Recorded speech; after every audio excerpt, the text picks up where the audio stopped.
nice to have all of this. I'm trying to take as little as possible. Yeah, hold on.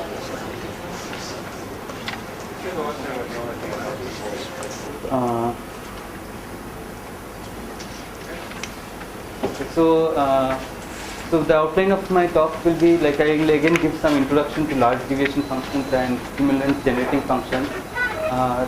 So then I will. In this work, basically we have some exact results for the cumulance generating function mu of lambda, and also the leading correction g of lambda, okay, which I talked about yesterday. So this is a particular. I mean, so the system is just a harmonic network connected to Langevin heat bath. So usually it's though you can make very general statements about the cumulance generating function mu of lambda, but to explicitly compute it for a given system is usually very difficult. Okay, so this is one system where it can be computed in some sort of closed form. Okay, and then I will sort of point to some applications of this formula for the cumulance generating function, and the two applications are. So one is we'll study a three-dimensional harmonic crystal heat conduction in the system, and there's something called the additivity principle. Okay, so the additivity principle is actually a sort of it's a conjecture which basically enables one to find the cumulance generating function mu of lambda or the large deviation function using some very simple principles. Okay, so it's a conjecture. And what we do in this particular study is to test this conjecture for this particular system. So it's a conjecture which should be valid in some class of systems, and we just try to see if this is true more generally or not. So that's one application of the additivity principle. And the reason we can do this is basically we have an explicit formula for mu of lambda. So we can evaluate it using our explicit formula, and then we can test using the conjecture and whether they match or not. So that's the basic idea. And then I will also talk about so you can find this for a big crystal, but you can also use this formula and find it for like a single particle in a trap.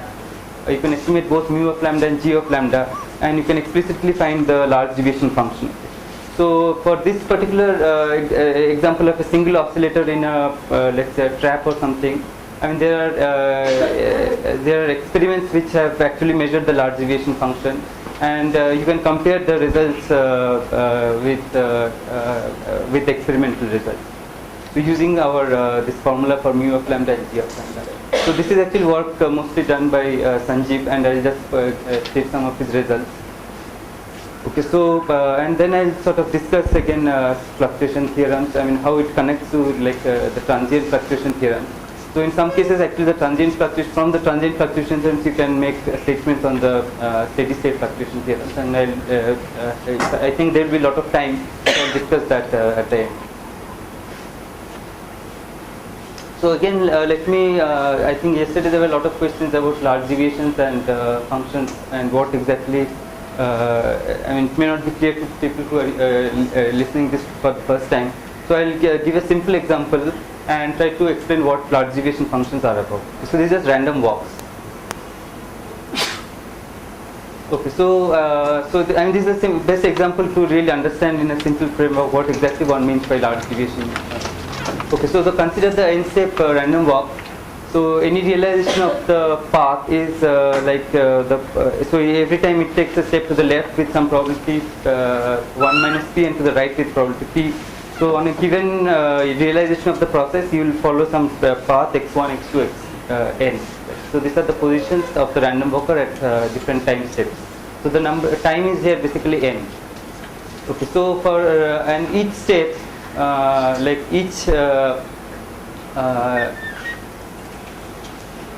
this is a bit misleading maybe. Okay, so this. And so the random walk at time n is given by some random variables zeta I equal to 1 to n, and zeta is a random variable which can take +1 and -1 with probability p and 1 minus p. And so the two things that we can calculate are the mean and the variance, which this is all we'll need for calculating distribution. So the mean is just 2p minus 1, and this is the variance of each step. Okay, now if we are looking at okay, so this is capital A. So we are summing up this n large numbers. Then just from central limit theorem, you can say that the distribution of p of x will be a Gaussian, right? With a mean which is given by n times each displacement of each path, and variance which is n times sigma square.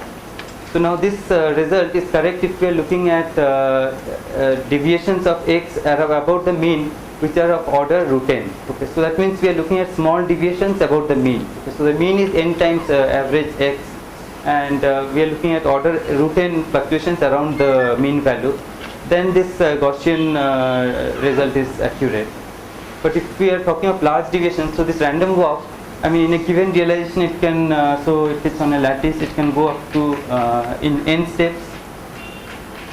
At most, it can go to n. Right? So if we are looking at like order root n, then the distribution is given by the Gaussian. But if you want the probabilities around here, then of course this is not good.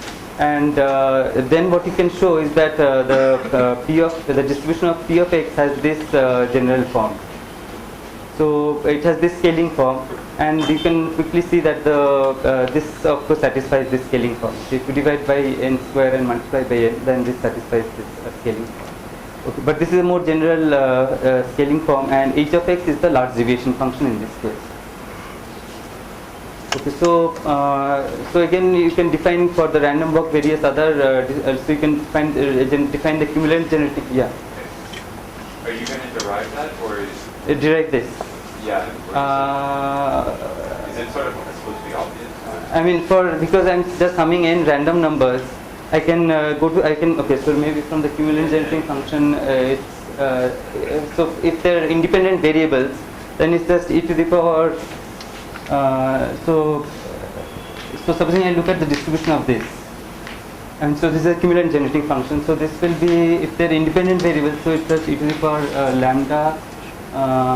So each step has some distribution x to the power n.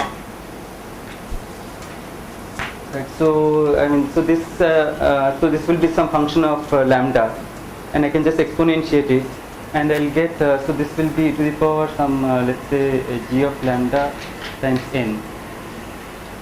Right. And then I can go do a Legendre transform, and the distribution of x will have the same scaling form. So for independent variables, it's you just do saddle point and. But the general idea is that even if you don't have independent variables, for that limit to exist, so the existence of the large deviation function is not obvious. Not obvious. Yeah, you can cook up examples where it doesn't have this scaling form. Right. Yeah. Right. Yeah. Okay, so actually there's this huge body of mathematical work by Varadhan and all, which basically establishes this. The scaling form for independent variables actually. So you can do it much more mathematically, but just from physical, the simple physical proof is just this. Okay, so you can define the large cumulative generating function is just a characteristic function which has the same information as the distribution. And like I said yesterday, this basically gives me all moments of the distribution, mu of lambda. And these are related by saddle point, Legendre transform. H of, z of lambda has this scaling form which I just derived. And then if you just transform to x, it will have a scaling, just a scaling form, it will be h of x times n. Right, and h of x and mu of lambda are related by this. So h of x is the large deviation function, and mu of lambda is what I will call the cumulative generating function, and they are related by this relation. Okay, so for the bias random walk, again you can explicitly, it's very easy to compute this. Each step, this expectation is just this object to the power n, and so mu of lambda is basically log of this. And then you do Legendre transform and you get h of x is this. So this also, if you if you solve the random walk exactly, n factorial by n minus n by 2 factorial and so on, and do a Stirling approximation, and not assume that n is like the then that you are looking beyond the root n fluctuations, then again you will get basically this formula. So if you expand this, you will get x squared, which is the usual Gaussian distribution. Okay, so there's a very nice review by Touchet in Physics Reports 2009, which is the large division approach to statistical mechanics. Okay, so now, we are looking at a large deviation in functions in heat transport, and so here again we are looking at total heat, let's say, that goes from the left reservoir into the system, and it's integral of the current. Okay, so the current is the heat flowing per unit time, which is also a fluctuating variable, and basically I am like, if you think of discrete time, I am summing a large number of discrete random numbers, okay, and I get Q. And the average, the mean current is in time tau is just Q by tau, so small q. Okay, so Q is a fluctuating variable with a distribution of P of Q, and again we expect that P of Q will have this scaling form, which defines the large deviation function for heat transport, and the cumulative generating function has this scaling form.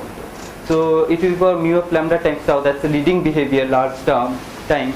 And then you can also look at the correction g of lambda, which I said will be important in some cases.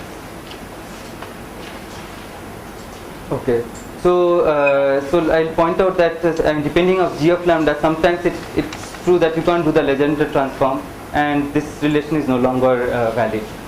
You can't do the Laplace transform. Okay, so this again, let me just say it again. Why is this interesting? So fluctuation theorems are interesting because they imply this nice symmetry relation of the large deviation function, which you can write in various forms, which I can discuss. So this is of course for large tau, not for any tau. So this is a general result proof for many systems and valid in the far from equilibrium regime. The symmetry of the cumulative generating function automatically implies linear response theory, such as Green-Kubo and Onsager relations, and in addition it gives non-trivial relations between nonlinear response functions and correlation functions. So the large deviation function also gives the, it's basically like we saw, it gives the probabilities of rare events, right? So obviously it's an interesting object. We might be actually interested in what's the probabilities of some rare event occurring. And then this mu of lambda, like you can calculate, once you know this function, it gives you can calculate all moments of the distribution. Okay? And sometimes these are things which people measure in experiments. Not so much in the context of heat, but certainly in the context of current, where you can look at current fluctuations in non-equilibrium state. Okay, so finally one thing which is not totally clear is that it's a possible candidate for a free energy of a non-equilibrium system. So the large deviation function and the cumulative generating function contain a lot of information about the non-equilibrium steady state, and in some sense it there's some attempts to define like what we define entropy and free energies for equilibrium systems. This might be possible candidates in non-equilibrium systems. For steady state? Or For steady states, right? Yeah, steady. So Abhishek, are you going to detail that a little bit later on? Sorry? This last thing. No, last thing I'm not going to say anything. This is a very, and there's not too much work, I would say. Okay, so now let's focus on heat conduction in harmonic lattices. And so this we can do in like arbitrary dimensions and so on, but I'll just describe it in one-dimensional system. So the problem is basically let's consider a chain of oscillators, which is described by this Hamiltonian. So there's kinetic energy, and you can add something which is called the on-site potential, and you have some interparticle quadratic potential. So everything is quadratic, and you have either both interparticle interactions, and you can have like potential on-site potentials at every side.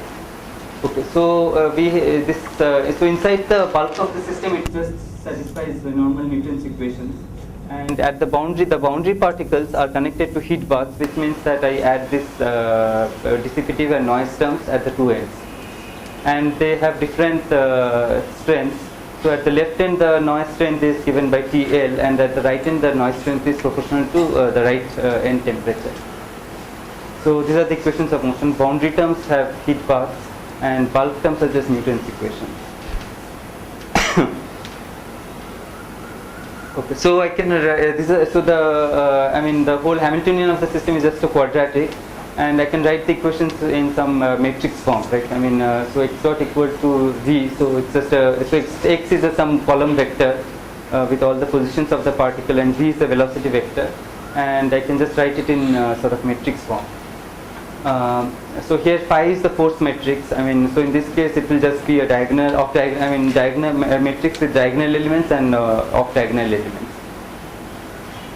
And and then I have this damping term. Gamma is again a matrix which has only elements at the first and last sides, because only those two sides are connected to heat paths.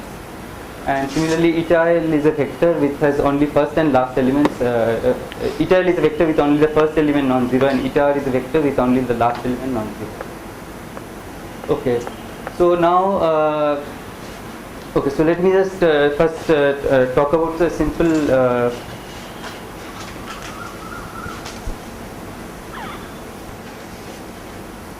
So what we're interested in is so this system. So let's just talk about a simpler system where you have just a single particle in, let's say, a harmonic trap with this kind of minus gamma v plus v. So there are so let's solve this.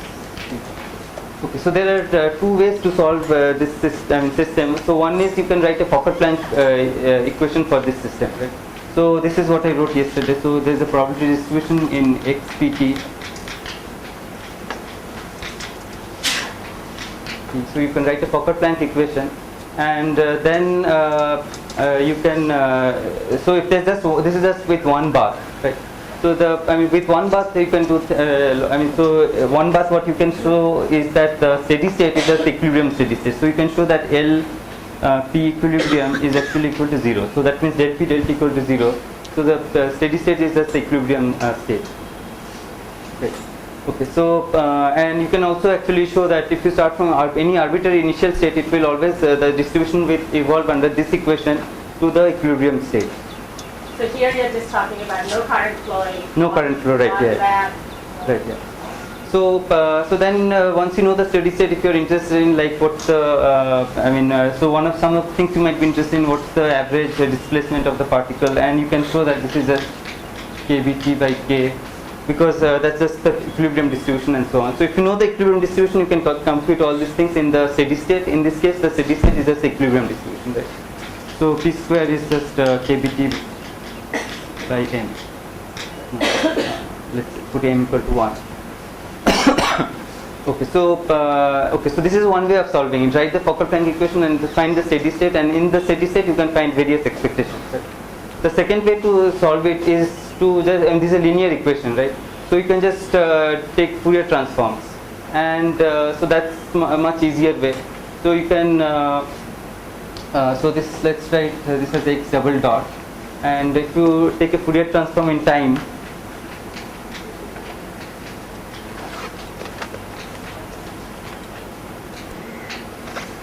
Then you get an equation for x tilde omega, which is minus omega square equal to minus k x tilde minus.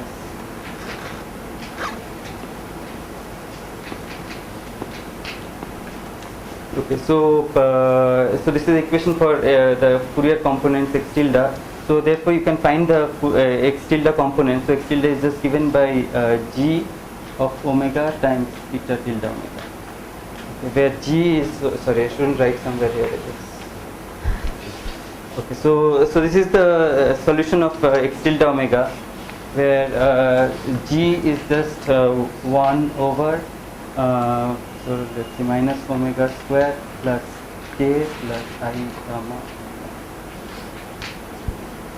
Right. So this is the solution of the Fourier components, and then I can. If I want any, so I know all the properties of the noise, like all correlations.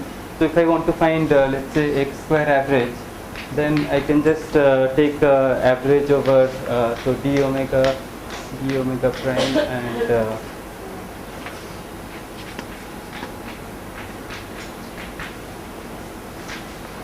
prime, and I have E I omega.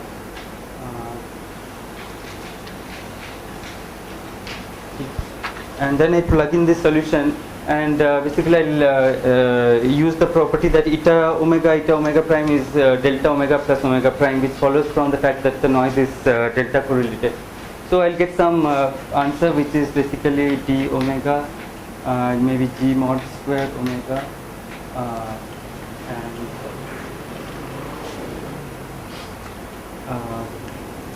and there will be some kbt and so on. It comes from the noise.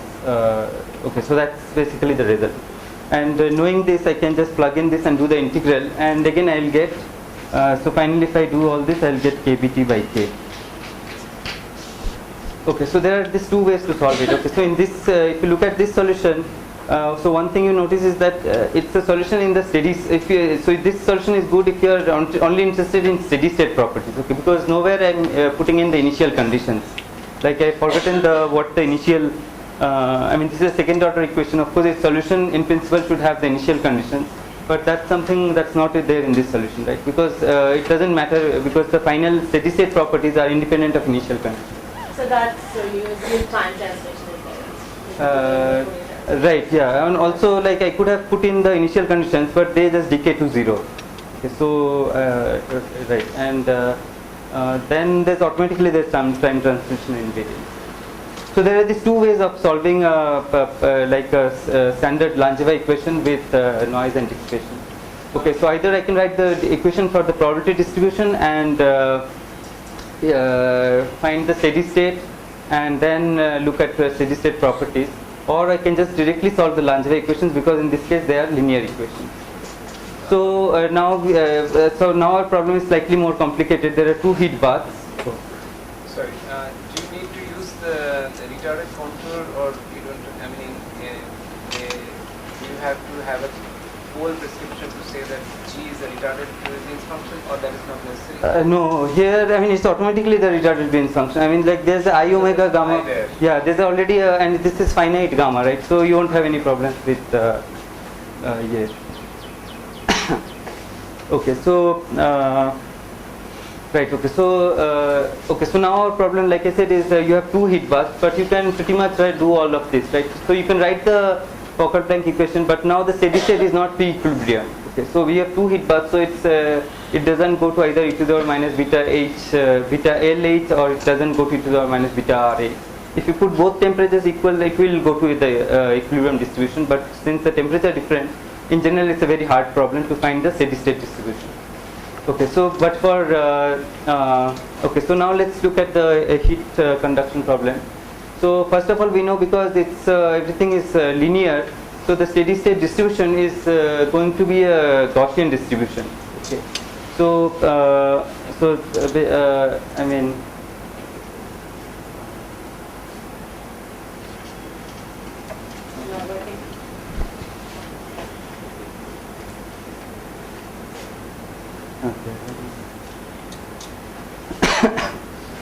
okay, so the steady state distribution will be this, and we are interested in the basically all the correlations, I mean, of the covariance matrix.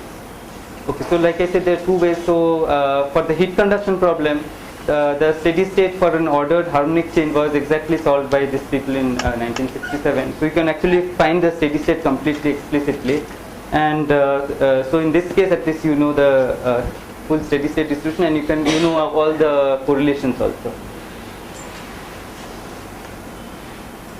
Okay, and the second way is that to basically see that this is a linear equation, and again, if you are only interested in the steady state, you can basically just do Fourier transforms, and in this case the solution will again basically it generalizes from this equation. Okay, so you have this linear equation, you take Fourier transforms, and you get some equation for the Fourier component, and instead of just a number out here, which was the Green's function, here you will have something which is like a Fonon's Green's function. So this minus m omega square plus phi, that's the usual Fonon's Green's function, inverse of that. That's the normal Fonon's Green's function. But and then you have these other terms which come from the connection, because it's a system connected to heat baths. Okay. So these are basically so this is the so you can express the solution in terms of this Green's function. And then you know all these properties of the noise, which is just at the two ends, and so you can do the same trick and find all correlation functions, right? So it's very straightforward. I mean, it's some bit of algebra, and the only thing is to write. Only real issue is to finally bring it down to a nice form. Okay, so after you do all this, what you find is so one of the things you are interested in is the current in the system. Okay, so so let me also mention how what exactly do I mean by current in the system.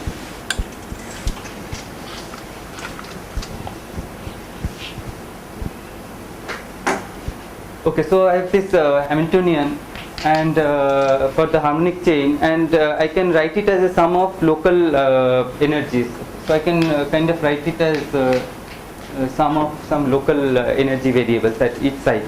Okay. So now if to get a to define a current observable, I basically write a continuity equation for the energy.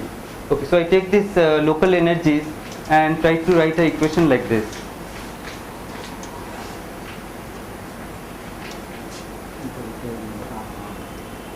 Okay. So since this is discrete, so this is basically J.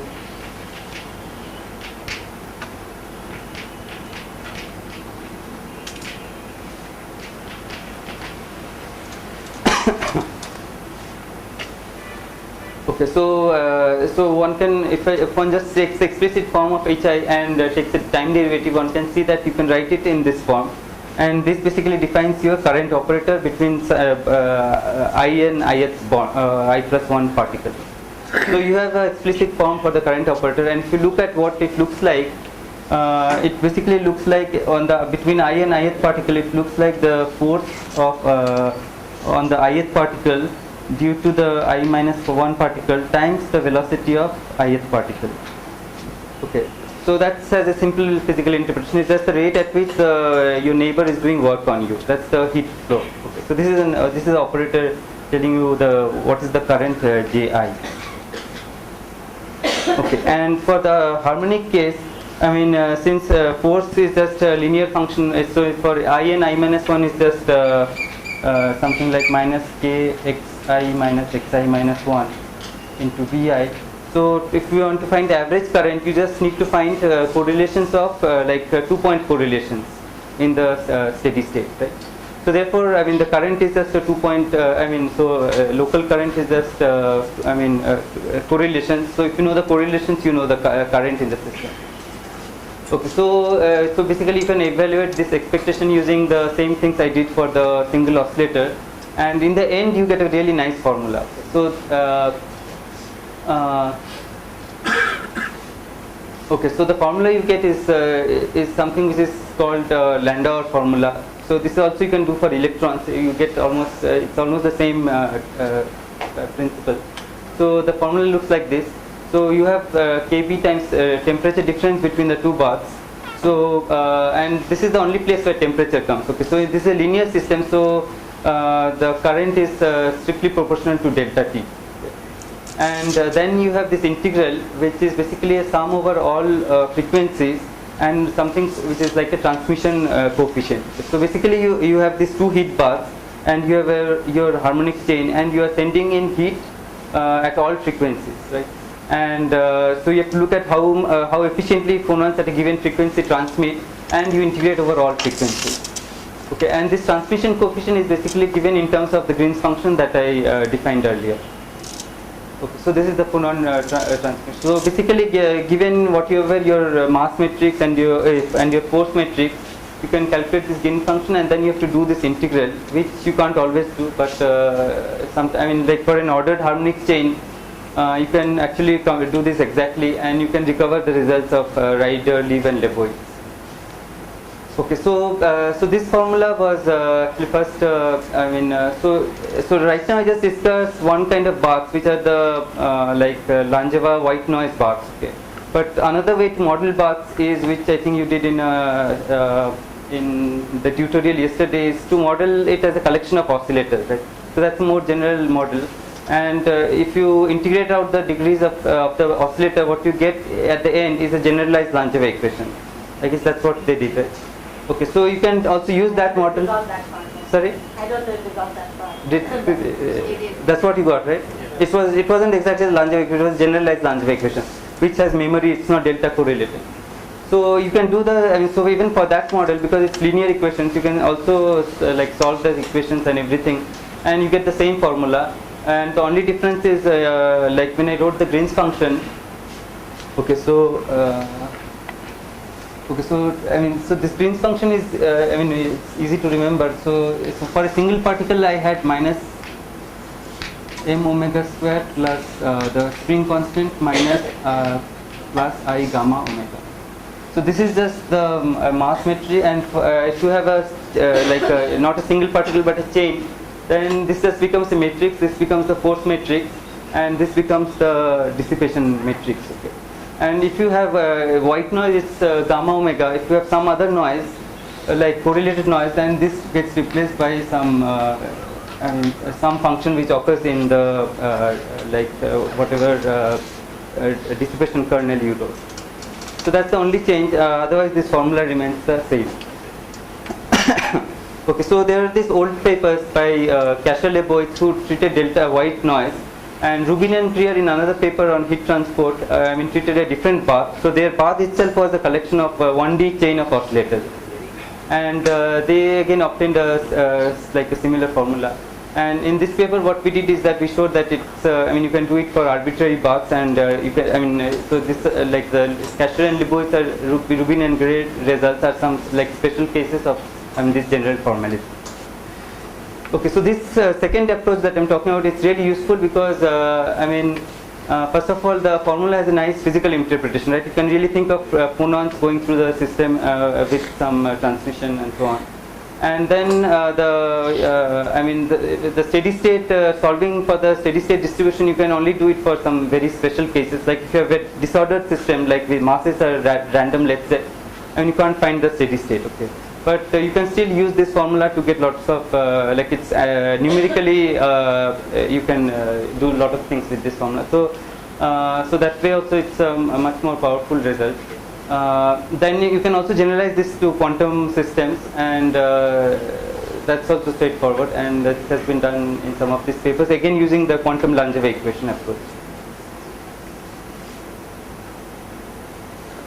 Okay, so now so the first thing we looked at is what's the average current in the system, and we saw that using this simple approach you can calculate the average current. Okay, so now what we want to look at is the distribution of the heat transported in time tau. So and let's say you can look at the heat distribution at various points, but let's say we are looking at heat distribution just at the point where the heat enters the system. Okay, so this is at the between the contact between the left reservoir and the system. So there the force from the heat bath is basically this, and this is the velocity. So so this is basically the rate, the current from heat current from the left reservoir into system, and then you integrate it over all time to get the heat. Okay, and we want to calculate the distribution of this, or equivalently this generating function in the non-equilibrium steady state.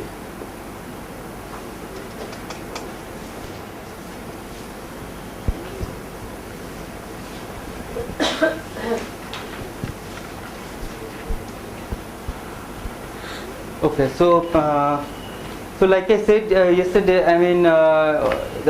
again here also there are two approaches to solving this problem, and yesterday we discussed how do you evaluate this. Okay, so to find the distribution function, it's kind of useful to first define a joint distribution function, so this u here is denotes all phase space variables. Okay, so both q and p for all particles. Okay, so so this is like a joint distribution where the initial state of the so I have my system which evolved from some initial phase space point which I denote by u0, which denotes all q0 bar and q0 bar, to some final u tau.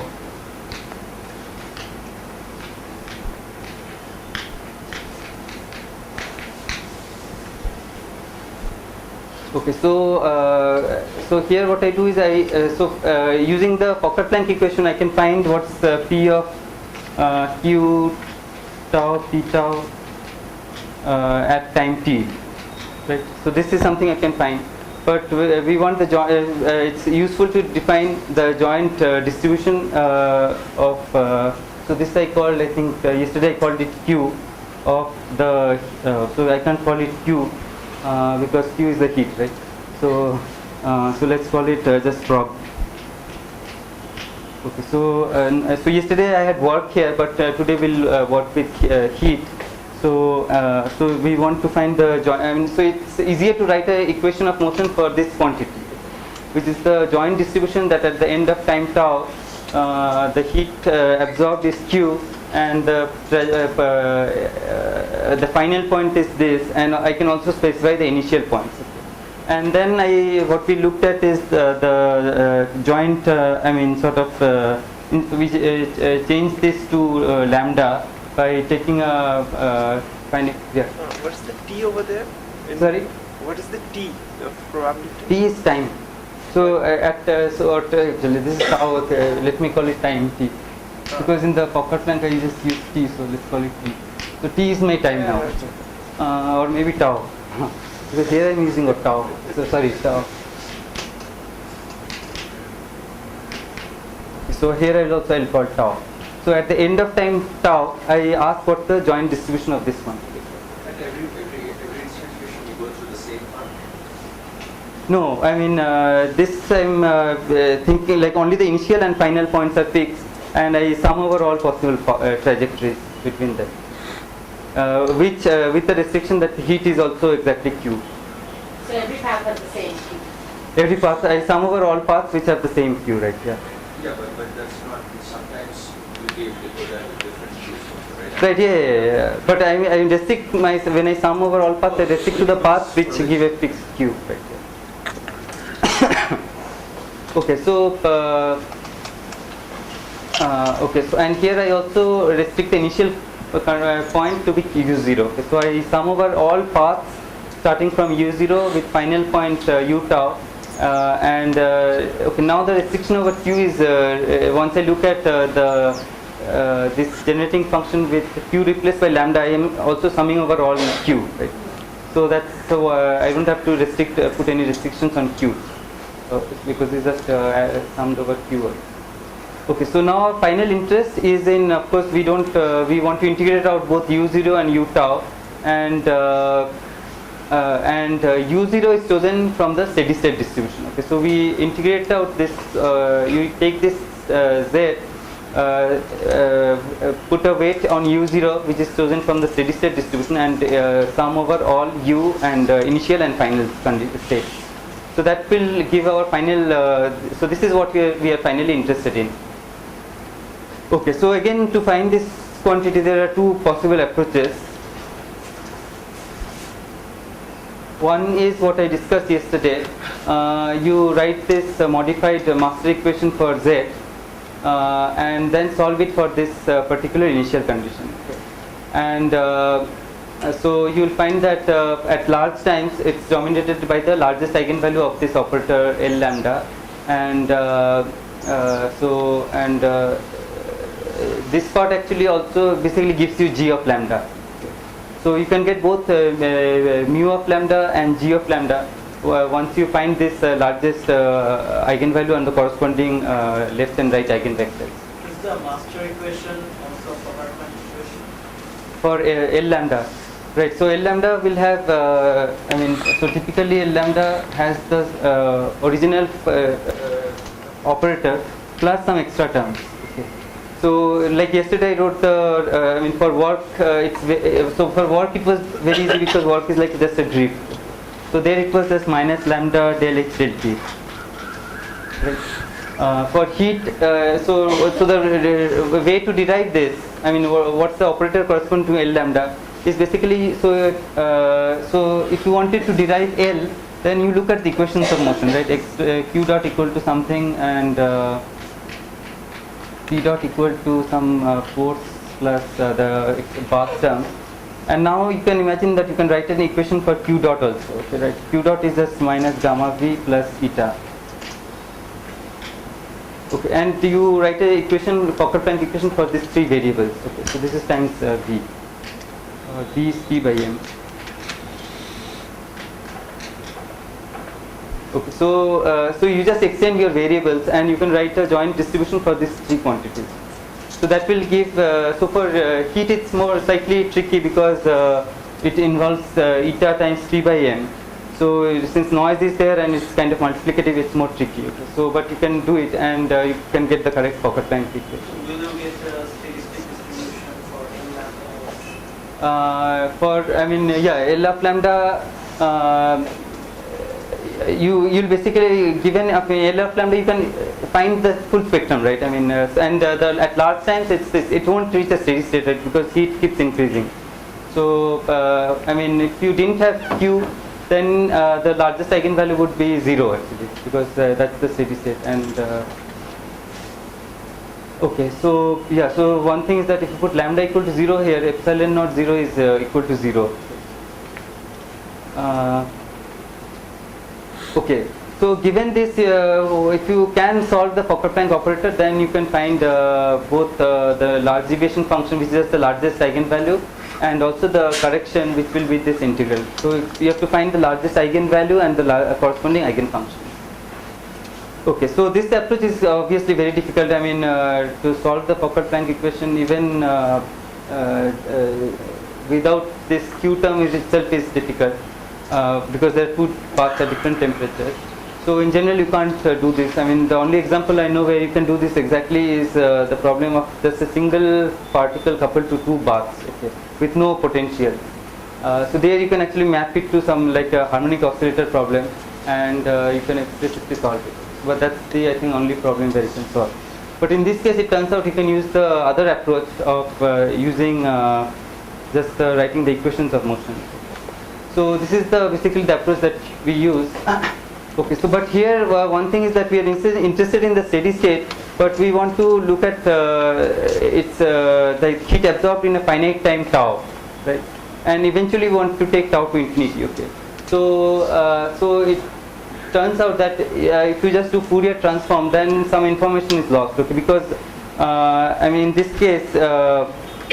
The initial conditions do matter. So it's known that mu of lambda does not depend on initial conditions, but g of lambda does depend on initial conditions. Okay. So since we want g of lambda, so somehow we have to put in the initial conditions carefully. Okay.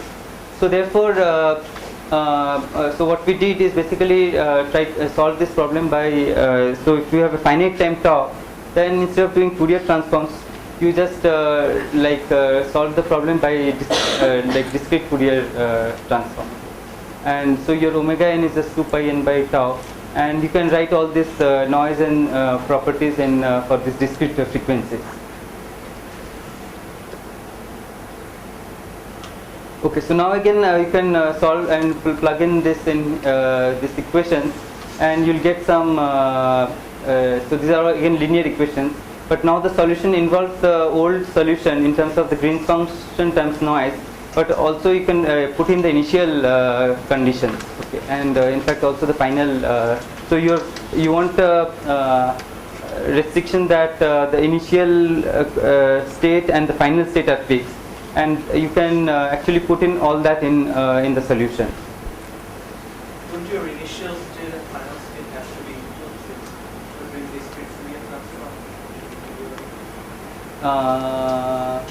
No, you can see if you can take a function like this and 0 to tau, and you can write a series, right? It's an infinite series, so you can there will be jumps at the end, but you can still get it. Right? It doesn't have to be there. Okay, so now what we'll see is that this term actually contributes is order 1 by root tau, and this term is of order tau 1 by tau, and it contributes to g of lambda. Okay, so I won't. So this is a lot of messy algebra, and I won't go into it. And I'll just give the main. So the main steps of the derivation. So first thing we notice is that Q. So Q is basically the heat going in is the force from the heat bath on the first particle, which was minus gamma, the velocity of the first particle, plus noise from the left reservoir times the velocity of the first particle, right?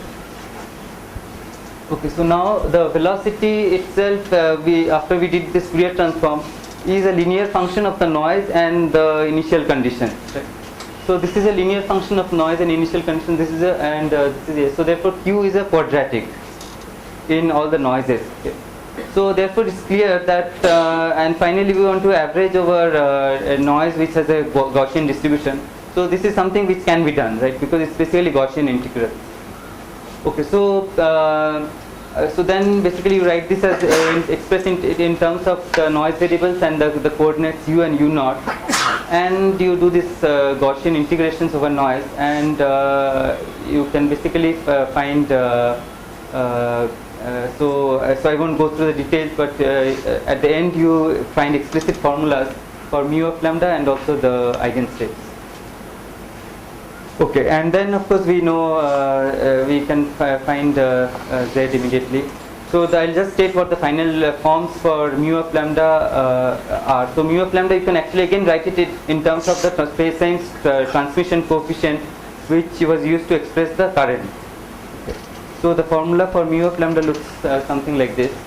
So so it's integral over all frequencies, and then you have log of 1 minus the transmission coefficient times TL TR, and then lambda delta beta plus lambda. Okay, so here I think I've used a different notation. I think I used e to lambda q as the generating function. So either you can use either lambda q or minus lambda q. I think here I was using lambda q. Okay, so so now if you expand this, you can get all moments, and you can it's easy to verify that the first moment is basically you recover the current which we derived earlier, and the second moment is again something which so it's the second moment of the current also you can calculate explicitly, and you can verify directly now from this formula that indeed the Galois coherent symmetry is satisfied. So, okay, so this is the symmetry, and this can be verified directly from this formula. Yeah. Sorry? This comment on the relation between this result and similar results in the full context of this. Okay. Right. So full count. Repeat the question. Yeah. So he's asking what's the relation between this formula and formulas using full counting statistics. Right. Yeah. So so full counting statistics is usually done for quantum systems, but also you can do it for classical systems. And the idea is, it's almost the same. Okay, like but there. Okay, so actually, we also studied this problem in the quantum case for a 1D chain, and there we did use the method of full counting statistics. Okay, and you get so you get the expression for mu of lambda in the quantum case, and if you take the classical limit, you recover this result. Okay, so that is sort of using different techniques, because first of all in quantum mechanics you have to again define what exactly is heat and so on. So that this I discussed in the first lecture, right? You have to make measurements. So this is based on two-time measurements. So it's not very neat, I would say. But given the definitions, you can calculate this work heat distribution, and using this method of full counting statistics. So I think the method is, it's almost the same basically, like basically writing these equations for the generating function. Okay, so so these results were derived in this paper. So it's a long paper where all the details are worked. So if you really want the details, you can look at this. It's worked out in very nice, like in full details. So Abhishek, can you comment on what was essential to get the Galois coherent symmetry here identified?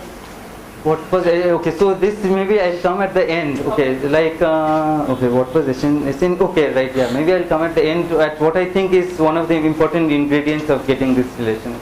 So maybe I'll come like at the end. I'll comment on that. Okay, but I'm quite often like you take a system and do something and you find that this is satisfied. Okay, sometimes you don't even know what's the underlying reason. Okay, so Okay, so then so that was for a one-dimensional change, that earlier paper, and then with KG we could generalize this result to arbitrary harmonic network. So again, the formally it looks same, but except that now there's some matrices and so on you have to deal because it's a arbitrary structure. So I mean, but it has exactly the same formal structure. And to get this, it's kind of very we had to use a lot of strange matrix identities and so on, which we didn't fully understand. But finally, you got this result after doing a lot of manipulations. Okay. And I think recently J.S. Wang, Vijay Agarwal, who is here, and H. Lee from NUS, they do again this using full counting statistics, and they can derive this formula in, I think, a simpler, probably simpler, but there you have to know a lot of formalism, and then it comes out simply. Okay, so finally I want to say that there's another paper by Fogesby and Imperato who sort of, slightly different methods, but roughly the same technique. They also reproduce our results, and there they have actually shown that there's some symmetry relation which is satisfied by the Fokker-Planck operator L lambda. Okay, so it's not exactly. So yesterday I was saying that sometimes L and the adjoint operator L dagger satisfy a symmetry relation. So it's not that that symmetry relation is not satisfied. But if you do some transformations on L, then you can find some other operator which seems to satisfy a symmetry relation, which leads to the fluctuation symmetry.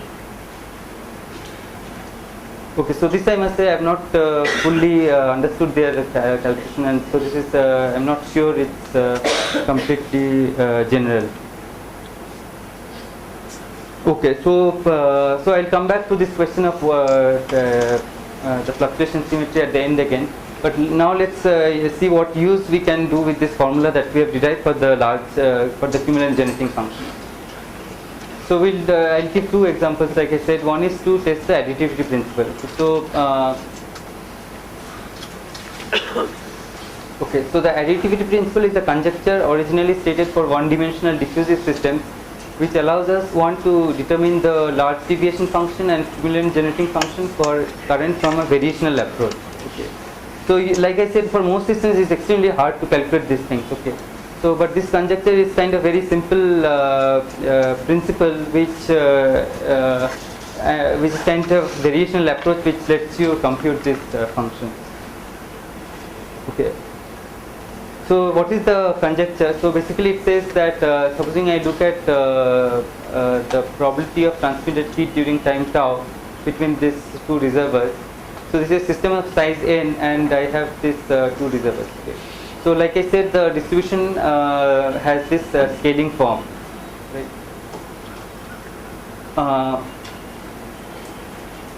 Okay, so now what the additivity principle says is that I can write this large deviation function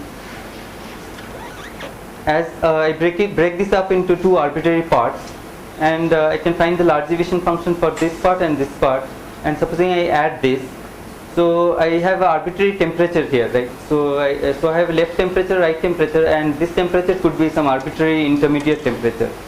Okay, now I maximize this function over all possible intermediate temperatures. And so then the statement is that that gives me the correct H. So H is basically given by maximizing H on these two segments, where the maximizing parameter is the temperature in between. Okay, so now what I do is I basically break up these systems into smaller and smaller parts, into a large number of parts. Why do you need to maximize? That's the conjecture.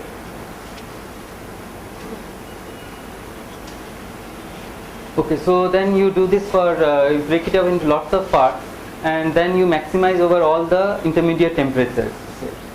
Okay, so now if you look at any small part, it's you kind of assume that it's in local equilibrium, and there are small fluctuations about local equilibrium. So you can write the generating function, the large deviation function for that small part. Okay, and that small part basically you just say that it's kind of Gaussian. Okay, so which means there's there's an average current Q, and then you supposing it has a thermal conductivity kappa, then you just write kappa times grad T. Okay, So that's and so the fluctuation is so this is the average kappa into grad t, and the fluctuation is just a Gaussian, okay, for this small segment, and the strength of the fluctuation is just the sigma, which means a q square fluctuation. So that's the total heat in that small segment, and the fluctuation in equilibrium, okay, because it's almost like in equilibrium, this small segment.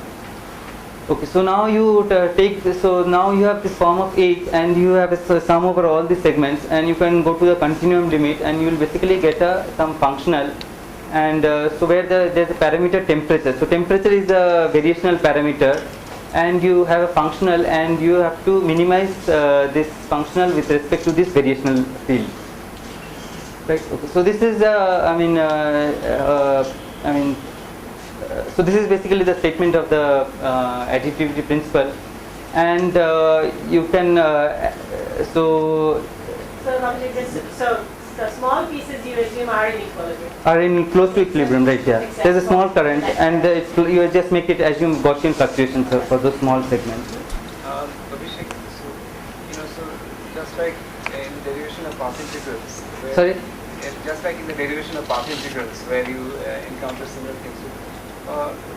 In order to say that each small segment is in equilibrium, you have to say that the gradient is, the length is small, and the temperature difference between the two ends is also small.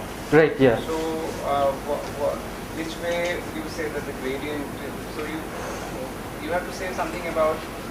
So you can't quite say that Ti plus 1 and Ti are the. So the difference is of order 1 by n, like, and so if it's a diffusive system, it's order 1 by n, right? The temperature difference. No, sorry, what was your question? So it's about the assumption of equilibrium in each thing. I mean, the gradient can be very high.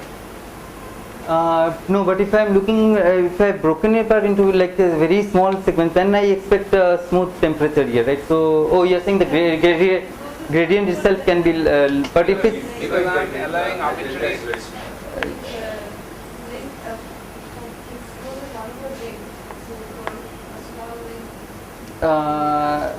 you mean near the classical near the eventual solution, the gradient is going to be small. Is that? No, You're neglecting other higher gradient terms in the temperature.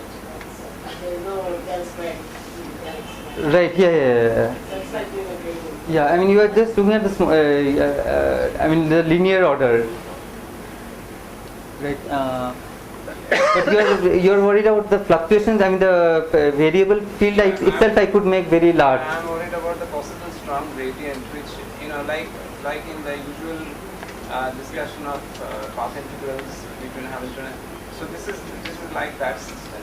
Right. Yeah. And I think it's like saying the gradient is 1 over the length, and for a small length that will be larger. yeah, so all the higher order gradient terms will be automatically suppressed by at low energies. Okay. I mean, the gradient will be close to order 1 by L. Is the gradient of the order 1 by L or delta T of the order of 1 by L? No, because the del T del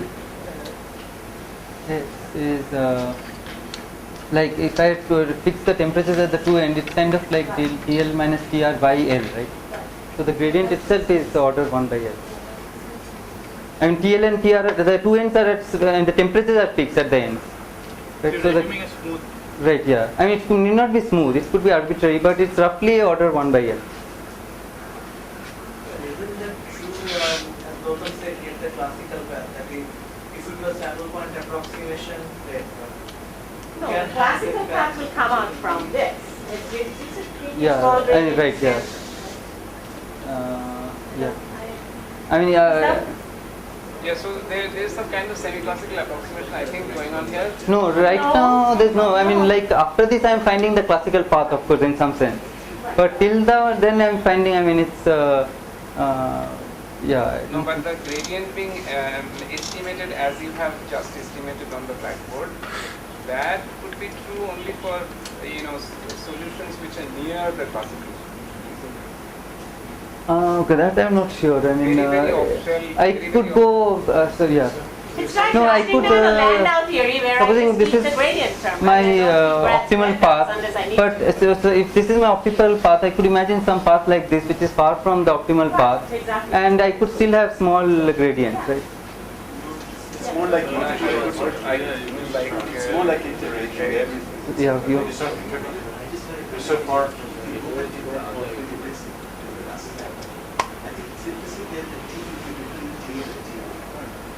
No, actually, finally, when you look at the optimum profile, T could be outside. I mean, between the right. Yeah. Yeah, that's what I said. I mean, the variations could be You're arbitrary. just saying those variations are not spiky, right? That's so. Yeah, it's not spiky. Right here, what you are saying is in path integrals you can have really spiky variations. Is that? and your system seems to be very similar to path integrals. I mean, Formally it looks like path integral, but I'm not sure it's okay. TIs are, I mean, they are not white noise. I mean, like, they are not. They are spiky. They wash out of the pattern. So somehow there's some Right. Yeah. justification. Right. Yeah. So say okay. If you, I mean, finally the same justification which for why path integrals work you can use, yeah, right? I mean the higher order gradients will be suppressed by by low energy. I mean they are in principle there, all of them, but they are suppressed at low But you energy. don't keep them unless these terms then. You only keep them if these terms become negative and you need the higher order terms. Right. Yeah.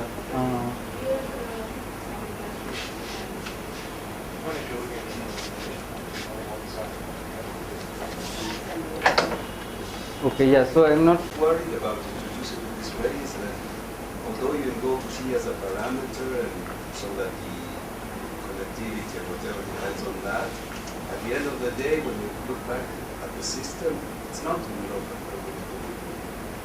It's not So this was real. originally stated for diffusive systems, which are like close to local thermal equilibrium, right? If you look at the fluctuations inside it, each one of these things blocks Yeah. a million times.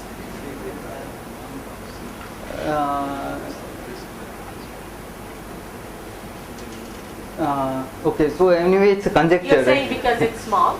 No, But- because there's a zero mode that sort of moves all this profile around, and this is what creates it. It's a also mode, you know, so it sort of moves it around, and this is how it all started. That the fluctuations you see in the system and the gradient are a million times what they are.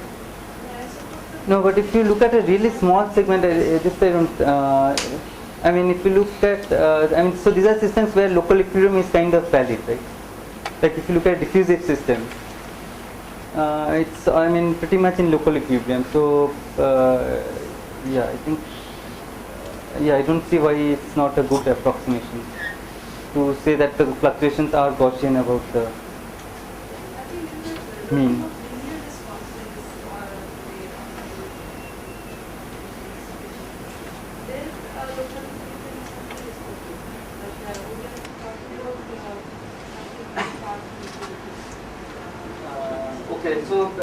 Okay, so let me just say finally it's a conjecture, right?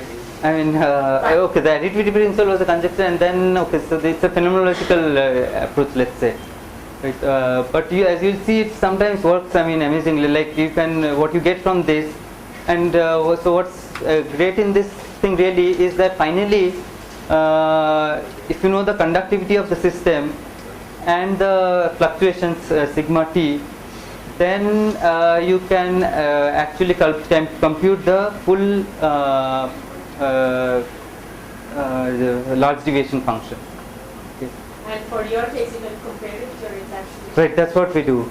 Right. So you need, as I said, the large deviation function has information on all moments. Okay, but here you are just, you know, you have information on the first moment and the second moment, and you use that to compute the large deviation function, and from that you can extract information on all moments.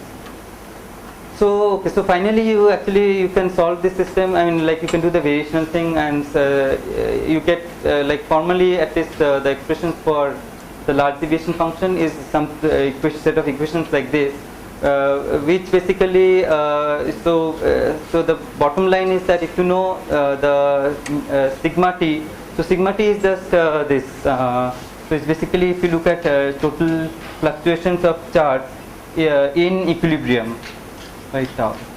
So this will depend on temperature, of course. So this is sigma t, and kappa t is just the conductivity.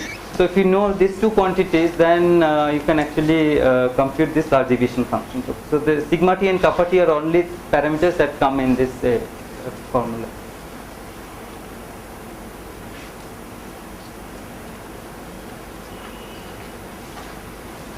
Okay, so and then once you have the large deviation function, you can also construct the cumulant generating function by doing. So these are the formulas for the cumulant generating function. So this was done by Bodino and Derrida. Okay, so now so like I said, the remarkable thing is just knowing kappa t and sigma t, you can find all moments in the non-equilibrium state.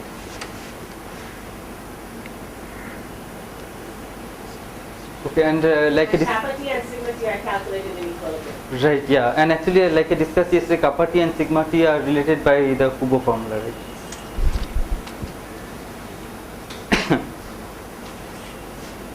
Okay, so so this model has been shown to reproduce exactly known current cumulants and up to several orders of the symmetric exclusion process. So it has been verified for heat conduction in the KMP model, which has stochastic dynamics. So far there was no verification in a like system. So this KMP model is a model where even in the bulk the dynamics is stochastic. Okay. So for like a Hamiltonian dynamics, there was no verification of the principle because it's usually very hard to compute this function. Okay, so basically what we do is we have an exact formula for the transmission function for the mu of lambda, and for the harmonic, let's say 3D disordered harmonic crystal, and we used our this to check the additivity principle directly. Okay. So let me just say why we study the 3D mass disordered harmonic crystal in 3 dimensions. Okay, why not just do it 1 dimension crystal? So the reason is, if you take an ordered crystal, it's not diffusive heat transport. Okay, so it's the phonons just go through, and the heat current does not depend on system size. Okay, so it's independent of system size. If you take a disordered, like if you make the masses random, which means you are trying to scatter the phonons, then again you can basically have exact results which show that again you do not get Fourier's law in 1 dimension or 2 dimensions, and basically the current decays in some funny way. It doesn't fall 1 by L as system size, so it's not diffusive heat transport. In 3D systems with disorder and also with pinning, what you can show is that at least numerically this has been demonstrated that you do recover Fourier's law, so it's a diffusive heat transport. Okay. So basically with disorder the phonons kind of scatter randomly with a finite mean free path, and you get a diffusive transport. Okay, so therefore because the conjecture was made for diffusive systems most in 1D, but so it's a good thing to test our CCA, this conjecture. So this is a system. It's a 3D disordered harmonic crystal with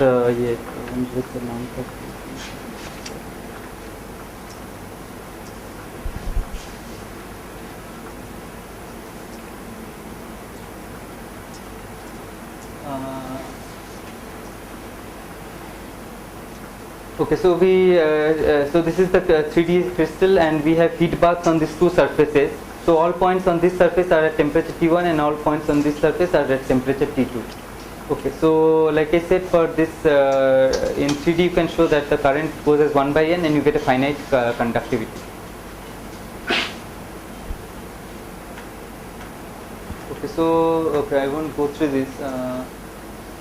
So our basic strategy is that for the harmonic crystal, kappa is independent of temperature, and by Green-Kubos, sigma and kappa are related by this. Okay, so therefore, you know both kappa and sigma immediately, right? There's no temperature dependence. So that's what you needed in the additivity principle formula. So here both kappa and sigma are simple. So you can compute this prediction of mu AP exactly. and there's just one single parameter which is just the conductivity, kappa. So it is independent of temperature now. So you can find it at any temperature. So so we evaluated mu at at lambda using this formula, and then we evaluate both kappa and mu lambda using our formula in terms of the transmission function, right? So we had those formulas in terms of transmission, and then you can use this kappa to evaluate the additivity principle mu of lambda, and then we just compare these two. Okay, so what we find, so I won't discuss the details, but basically what we do in this work is numerically evaluate the mu of lambda from these two approaches and plot them as a function of lambda for various lambda. And basically what you find is that for small system sizes the two differ a bit, and then as you go to I think this is larger system size, the two almost become indistinguishable. So this we have done for like small temperature differences and then large temperature differences, and the results always agree like very accurately.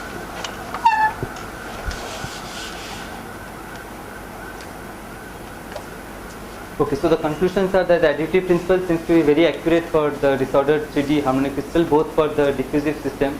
So other case we studied is the case where the transport is anomalous, and even there it seems to be satisfied quite accurately.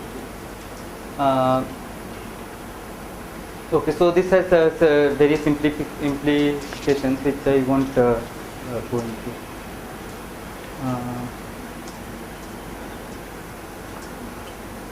Okay, so now let me talk a little bit of about this G of lambda, which was the correction to the large time form of the generating function Z of lambda. So this is a paper that was model studied by Visco in yeah. So you have a single Brownian particle with this equation, but it's now attached to two heat baths. Okay, and what we looked at is the heat going from this reservoir to this system in a time tau. Okay, so in this case, like I mentioned before, you can actually transform the L of lambda into some Schrodinger equation for particle in a harmonic well, and you get the exact solution for Z lambda u tau. Okay, and some interesting observations in this paper were that this is always true. So this symmetry is always true, but this symmetry is not always true. Okay. So and this happens when G of lambda has singularities. Okay. So one question we asked is, does this happen quite generically, or is this a very special case? Okay. Because in this case there were no potential or anything. So one question is, is this generic or is it very special? Okay. So now, so this we tested for a system which has been actually studied experimentally, and it's just a single particle, but now with a spring attached. Okay. And the kind of experiments that have been done are like you take a cantilever tip, and that's like a harmonic oscillator, and you put it in a bath. So that's one heat bath, and then you put another heat bath by just putting some random noise. Okay. So these are experiments done by Siliberto's group, and he also looked at the heat going in from I think the random driving, and in his experiment basically they have plots of the large deviation function. Yeah, okay. So now using our approach we can, because it's a harmonic system, you can actually calculate mu of lambda, G of lambda, and then exactly compute the large deviation function. So this was actually done in this paper by Sanjeev, and so you can actually compare, I mean, like really well with the experimental. So the blue dots are the experimental results, and this matches exactly with what we get from our approach. Okay. So here you can see that HQ minus H of minus Q for some parameter ranges is not a linear function. Okay. So like I said, H of Q minus H of minus Q is equal to something times Q if it's if the fluctuation symmetry is satisfied. But here in general it's not satisfied.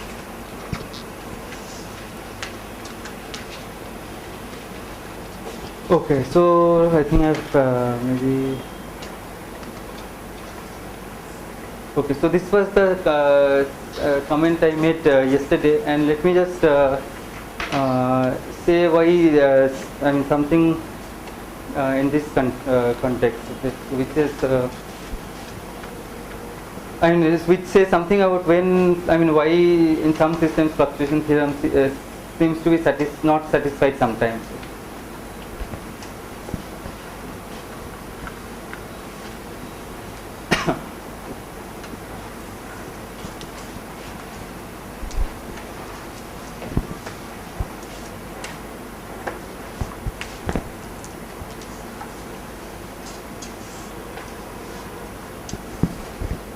Okay, so if I look at this system of particles in contact with two heat baths. Okay, so this is the model I looked at. But you can study heat conduction, of course, in various models. Like you can take a spin system and put heat baths as a two ends and look at heat conduction. So in general, you can study arbitrary Markov processes and with heat baths at different temperatures and try to look at the distribution of heat taken. So now.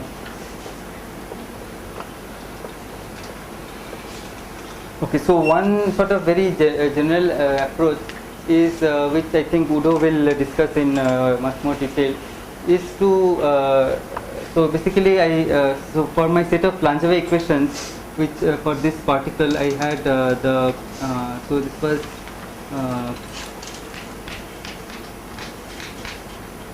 some forces which is minus.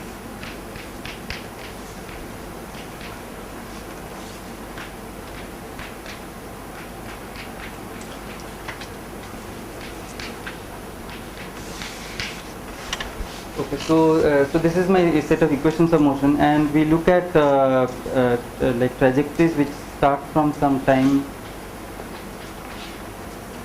0, and let's say they go to some point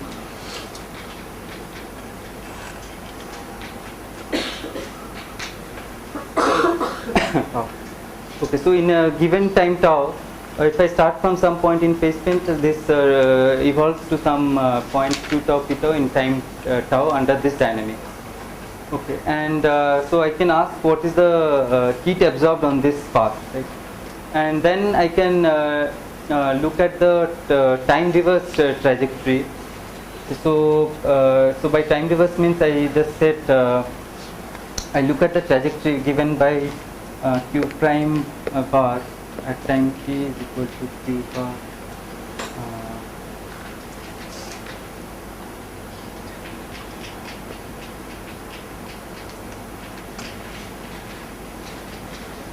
so basically this is the forward trajectory, and the reverse trajectory is the momentum gets changed to minus p and it evolves along this path. Okay, so the endpoints are basically changed are kind of fixed except the momentum reverses, and it evolves along the same but I mean time reverse trajectory. So now what we can do is try to compute this object, like probability of a forward of a given trajectory, okay, divided by probability of the time reverse trajectory. Okay, so so this, I mean, so basically this, if you think of like discrete time, so at each time it goes to from one point to some other point, and from one time to the other time there's a transition probability to various trajectories, because there's a Gaussian noise, right? So because of this noise, I mean, I have various transition probabilities at each time step in this trajectory. So, so what you can show is that this ratio of the trajectories is basically given by, so given if I specify my path, that will correspond to some set of noise variables, right? If I just think of it in discrete time, for example. So given a path, it will correspond to some choice of eti's. Okay, so what's the probability of a path? It will depend on the probability of noise configuration. So this will basically be given by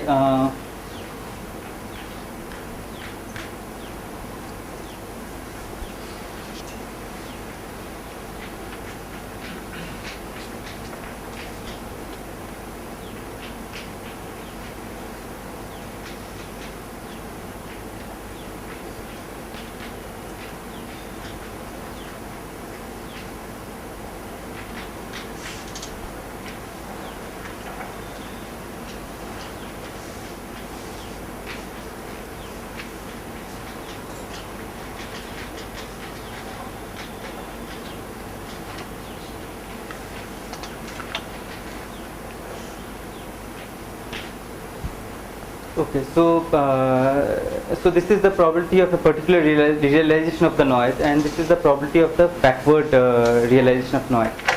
So now eta I can actually get from, I mean, since I know the path, so I should replace eta I by this equation of motion, right?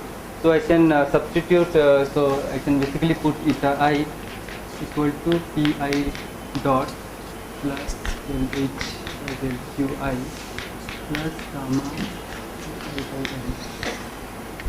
And for the reverse path, I will basically use this time reverse trajectory, okay, to find eta I prime. And then I can just take this ratio and just do some, so then lot of things will cancel, like pi dot square will cancel, because there's a, in the reverse path also there's a pi dot square and so on. So if I just take the, I mean, if I substitute eta I by this thing and calculate the ratio, then what I'll find is finally I get a nice result, which is e to the power minus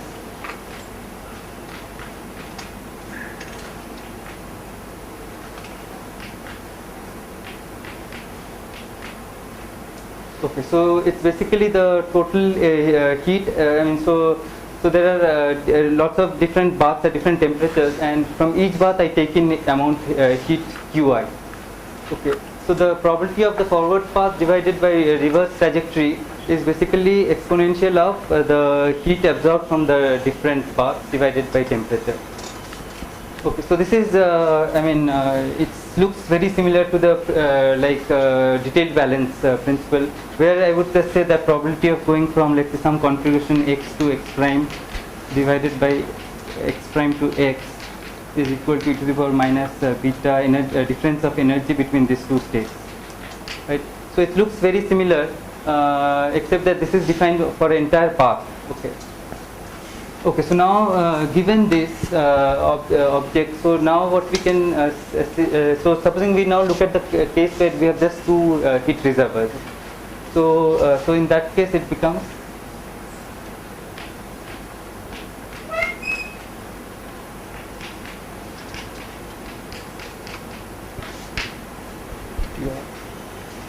and okay, I'll forget the kb. Okay, so now ql plus qr.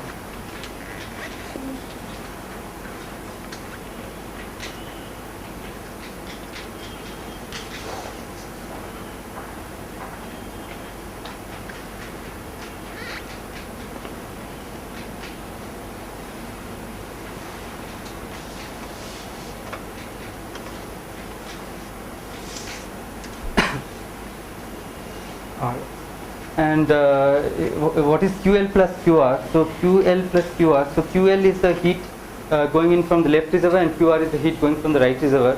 So this object is basically, so heat goes in from the two reservoirs. That means it increases the energy of the system, right? So this is just the change in internal energy of the system. So I'll call it delta E. Okay. Or let's call it delta H. Now.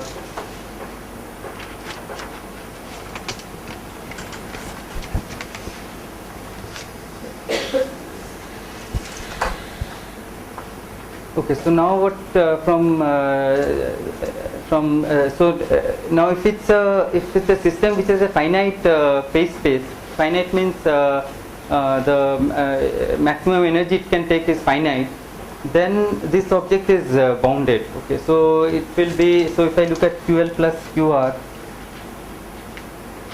mod, this will be less than some maximum value, let's call it E. Right. So if it's a bounded system, then the QL plus QR is bounded by some value which is the maximum energy of the system. Okay, so in that case, using this bound, I can from this what I get is that probability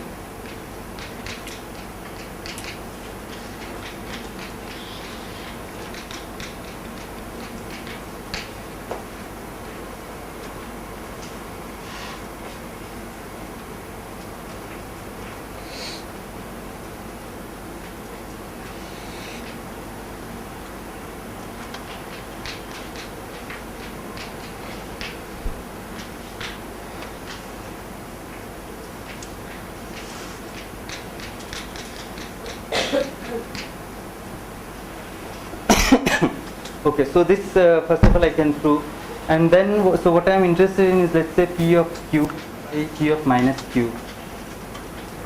Okay, so now what is P of Q? So P of Q is basically I have to sum over all initial configurations and all final configurations, and then sum over all paths which have the same Q and the same initial and final configuration. Okay. And then I have some probability of initial configuration and probability of a trajectory which satisfies this constraint. So this is probability of Q, and probability of minus Q is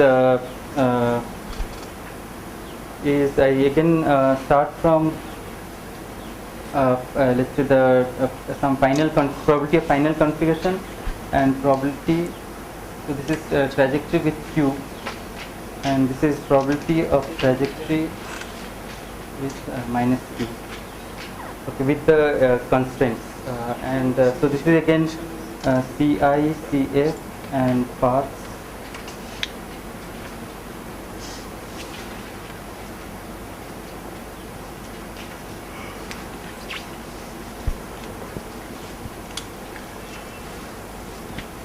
Okay, so since I'm running out, I'll just okay. So now using okay. So the other thing is that's true for a bounded system is that if I take the ratio Pci by Pcf between any pair of configurations, then this will be this will have a lower and upper bound. Right, that's kind of clear, I guess. I mean, since it's and the maximum allowed values are finite. So now using this bound and this bound, and I can use it out here, and what I can show is that PQ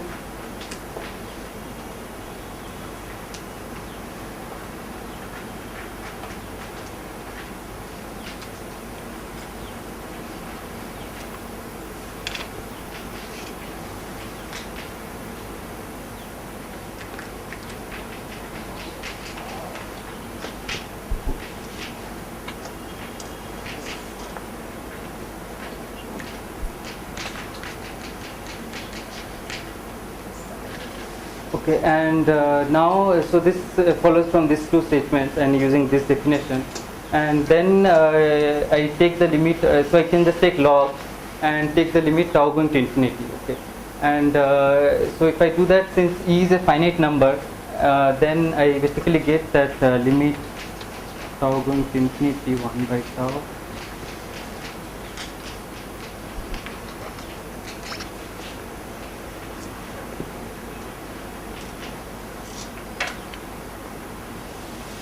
so Q and QL are the same. And Q is okay, so which is the fluctuation symmetry. Okay, so therefore this, I mean, basically all I mean, so all I use is this principle of microscopic, I mean, that sort of generalization of this detailed balance principle, and it almost everything came out. But what I needed is that the phase space is bounded. Okay, so for such systems, I mean, I mean, in some sense, the transient fluctuation theorem also implies the steady, I mean, this large time fluctuation theorem, and it's only for systems which have like unbounded phase space. Like even if I have a single oscillator, it can take the energies can deviate. I mean, there are steady state configurations which can have arbitrarily large energies, right? And those energies actually, those states actually lead to the violation of the fluctuation theorem. So I mean, so therefore this thing gets is no longer always true. Okay, but but even in such cases, mu of lambda can still have the symmetry, and then of course we saw that it has a lot of interesting consequences. Okay, so I think I'll just stop. I don't know if I have